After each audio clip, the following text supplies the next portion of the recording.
కర్ణాటక ముఖ్యమంత్రి పదవికి రాజీనామా చేశారు సిద్ధరామయ్య. లోక్ భవన్ కు వెళ్లి గవర్నర్ సెక్రటరీకి రాజీనామా లేఖను అందజేశారు. గవర్నర్ దావత్చంద్ గెహ్లాట్ ప్రస్తుతం బెంగళూరులో అందుబాటులో లేరు.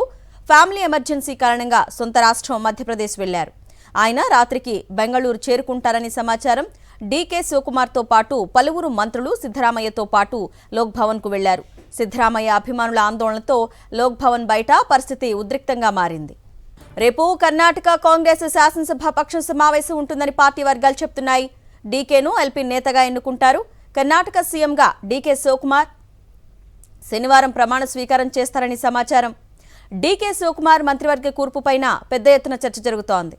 సిద్ధరామయ్య తనయుడు యతీంద్రకు కేబినెట్ బెర్తు ఖరారైంది. అయితే నలుగురు డిప్యూటీ సీఎంల ఎంపిక హైకమాండ్కు సవాల్గా మారినట్లు తెలుస్తోంది.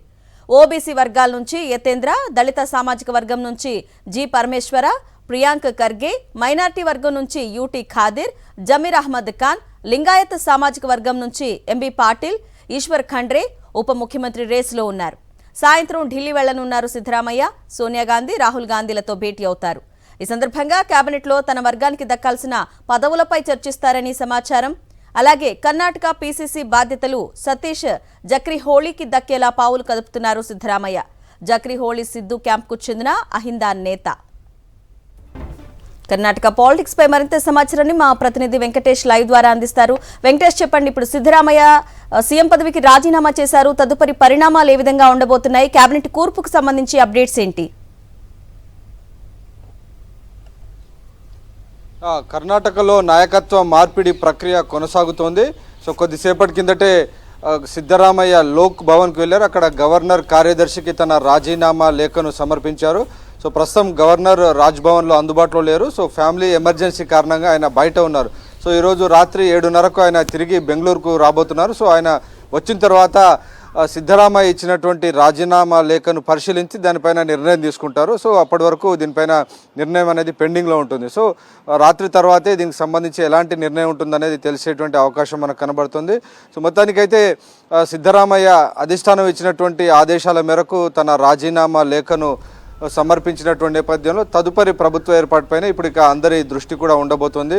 సో తదుపరి ప్రభుత్వ ఏర్పాటులో సిద్ధరామయ్య అనుచర వర్గానికి ఎక్కువ ప్రాధాన్యత కలిగినటువంటి సీట్లను, మంత్రివర్గంలో సీట్లను దక్కించుకోవడం ఇప్పుడు ఆయనకున్నటువంటి ముందున్నటువంటి ఒక సవాల్. ఎందుకంటే చాలా మంది ఆయన సహచరులు కానీ అనుచరులు అందరూ కూడా అహిందా సామాజిక వర్గం నుంచి ఉన్నారు. సో అహిందా వర్గం నుంచి ఉన్నటువంటి నేతలందరూ కూడా ఉప ముఖ్యమంత్రి పదవులు ఇవ్వడం ద్వారా ఆ అహిందాను పూర్తిగా కాంగ్రెస్ పార్టీతోనే కలిసి ఉండేటట్టుగా చేయాలనేటువంటి ఆలోచనలో ఉన్నారు. సో ఆ మేరకు దాదాపు 4-5 డిప్యూటీ సీఎంలుగా పెట్టి వచ్చే ఎన్నికల కల్లా ఆ వర్గాలను కూడా తాము పూర్తి స్థాయిలో ప్రాధాన్యత ఇస్తున్నాం అనేటువంటి విషయాన్ని చెప్పే దిశగా మంత్రివర్గ కూర్పు కసరత్తు జరిగేటువంటి అవకాశం ఉంది. అందులో భాగంగానే సిద్ధరామయ్య ఈ సాయంత్రం ఆయన ఢిల్లీకి రాబోతున్నట్టు తెలిసింది. సో మొత్తానికి ఈ ప్రక్రియ అంతా కూడా చాలా వేగంగా జరుగుతోంది. రేపు కాంగ్రెస్ పార్టీ శాసనసభ పక్ష సమావేశాన్ని కూడా ఏర్పాటు చేశారు. సో బెంగళూరులో ఎమ్మెల్యేలందరినీ కూడా ఇప్పటికీ అందుబాటులో ఉండాలని అధిష్టానం ఆదేశించినటువంటి నేపథ్యంలో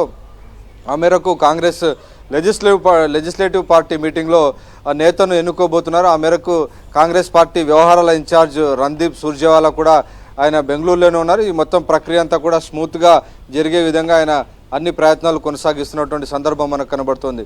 సో మొత్తానికి అధిష్టానం ఇచ్చినటువంటి ఆదేశాలను తూచా తప్పకుండా సిద్ధరామయ్య పాటించారు. ఈరోజు ఉదయాన్నే బ్రేక్ఫాస్ట్ మీటింగ్లో ఆయన తన వారసుడిగా డీకే శివకుమార్ పేరుని ప్రకటించారు. ఆయనే నెక్స్ట్ ముఖ్యమంత్రి అవుతారని తన మంత్రివర్గ సహచరులందరికీ కూడా చెప్పారు. సో ఈ సందర్భంగా ఆయన కొంత భావోద్వేగానికి లోనయ్యారు.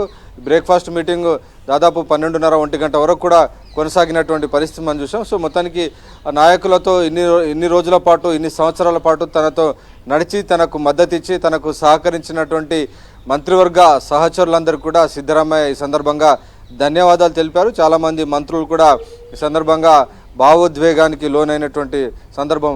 అలాగే ఇటు ఆయన నివాసం నుంచి నేరుగా లోక్ భవన్కి వెళ్ళేటువంటి సమయంలో ఒక మంత్రి స్వయంగా తన సిద్ధరామయ్య కారు నడుపుతూ లోక్ భవన్కు తీసుకెళ్లినటువంటి సందర్భం కూడా మనం చూసినటువంటి సందర్భం. సో మొత్తానికి ఈ ప్రక్రియ అంతా కూడా చాలా అధిష్టానం అనుకున్నటువంటి రీతిలోనే చాలా సజావుగా ముందుకెళ్తున్నటువంటి నేపథ్యంలో ఖచ్చితంగా సిద్ధరామయ్య పూర్తి స్థాయిలో సహకరించినటువంటి నేపథ్యంలో సిద్ధరామయ్య వర్గాన్ని కూడా అదే స్థాయిలో అధిష్టానం కూడా చేయి ఇస్తుందా లేకుంటే సహకరిస్తుందా లేదా అనేది మనం వేచి చూడాలి. ఎందుకంటే డీకే శివకుమార్ కూడా తన సొంత టీం నిర్మించుకోవాలనుకుంటారు. సో ముఖ్యమంత్రిగా ఆయన బాధ్యతలు స్వీకరిస్తున్న నేపథ్యంలో ఆయనకంటూ కొంత మంత్రివర్గ ఏర్పాటులో ఫ్రీ హ్యాండ్ ఇస్తారా లేకుంటే అధిష్టానమే మంత్రులందరినీ కూడా నియమిస్తుందా అన్నది మనం వేచి చూడాలి.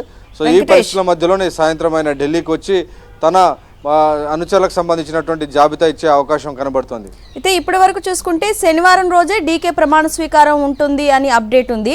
అయితే అది ఆ రోజే జరిగే అవకాశం ఉందా, ఆలస్యం అయ్యే ఛాన్స్ ఉందా? ఆలస్యం జరగడానికి వీల్లేదు. ఎందుకంటే ఇప్పటికే కాంగ్రెస్ పార్టీ ఇచ్చినటువంటి ఆదేశాల మేరకు స్వయంగా ఈరోజు గవర్నర్ అందుబాటులో లేనప్పటికీ కూడా ముఖ్యమంత్రి వెళ్ళి నేరుగా రాజీనామా లేఖ సమర్పించారు. సో చాలా వీలైనంత వేగంగా ఈ మొత్తం ప్రక్రియను పూర్తి చేయాలని పార్టీ అధిష్టానం భావిస్తుంది. సో ఆ మేరకే చాలా తొందరగా ఈ ప్రక్రియను పూర్తి చేస్తున్నారు. సో ఏ సమయానికి ప్రమాణ స్వీకారం చేయాలి, దీనికి సంబంధించినటువంటి ముహూర్తం అంతా కూడా ఆయన పర్సనల్గా ఉండేటువంటి opinion. So DK Shivakumar personal opinion ప్రకారం ఆయన ముహూర్త సమయాన్ని రోజున ఆయన నిర్ణయించుకునేటువంటి అవకాశం ఉంది. ఇప్పుడు ఉన్నటువంటి సమాచారం మేరకు మాత్రం ఎల్లుండి శనివారం రోజునే ఆయన నూతన ముఖ్యమంత్రిగా బాధ్యతలు స్వీకరిస్తారని తెలుస్తుంది. సో ఈలోగా మంత్రివర్గ కూర్పుకు సంబంధించినటువంటి కసరత్ అంతా కూడా అధిష్టానం చేసి అధిష్టానమే ఆయనకు వీరిని మంత్రులుగా తీసుకోవాలని చెప్పేటువంటి అవకాశం ఉంది. కాబట్టి ఆయన సిద్ధరామయ్య ఢిల్లీకి వచ్చి ఢిల్లీకి అధిష్టానం పెద్దలకు తాను ప్రపోజ్ చేస్తున్నటువంటి మినిస్టర్స్ లిస్ట్ కానీ డిప్యూటీ సీఎం మినిస్టర్స్ లిస్ట్ కానీ ఇచ్చేటువంటి అవకాశం ఉంది. అలాగే ప్రస్తుతం పీసీసీ అధ్యక్షుడిగా డీకే శివకుమార్ ఉన్నారు కాబట్టి ఆయన ఆ పదవికి రాజీనామా చేసి ముఖ్యమంత్రి అవుతారు. కాబట్టి ఆ పీసీసీ అధ్యక్ష పదవి కూడా తన వర్గానికి ఇవ్వాలని సిద్ధరామయ్య అడుగుతున్నట్టు తెలిసింది. సో అలాగైతే జర్కిహోలీ ఎస్టీ సామాజిక వర్గం నుంచి జర్కిహోలీకి ఈ పదవి ఇచ్చేటువంటి అవకాశం ఉంది. సో మొత్తం ఈ కర్ణాటకలో చాలా పెద్ద ఎత్తున దాదాపు 7 to 12% వరకు కూడా ఈ ఎస్టీ సామాజిక వర్గం ఉన్నటువంటి నేపథ్యంలో ఆ వర్గానికి తగినటువంటి ప్రాధాన్యత ఇవ్వాలని సిద్ధరామయ్య భావిస్తున్నట్టు తెలిసింది. కాబట్టి ఏవైతే వర్గాలు మనం చెప్తున్నామో ఆ వర్గాలు ఇంపార్టెంట్ అహిందా కుటుంబ అహింబాకు సంబంధించినటువంటి ఈ కంప్లీట్గా ఉన్నటువంటి ఈ ఓటు బ్యాంకును తమ వద్దే ఉంచుకోవాలంటే ఆ వర్గాలకు సంబంధించినటువంటి వారందరూ కూడా తగినటువంటి ప్రాధాన్యత ఇవ్వాల్సినటువంటి సందర్భం ఉంది. సో డెఫినెట్గా ఆ వర్గాలను అకామిడేట్ చేసే విధంగా మంత్రివర్గ కూర్పు ఉంటుందని కూడా అంచనా వేస్తున్నారు.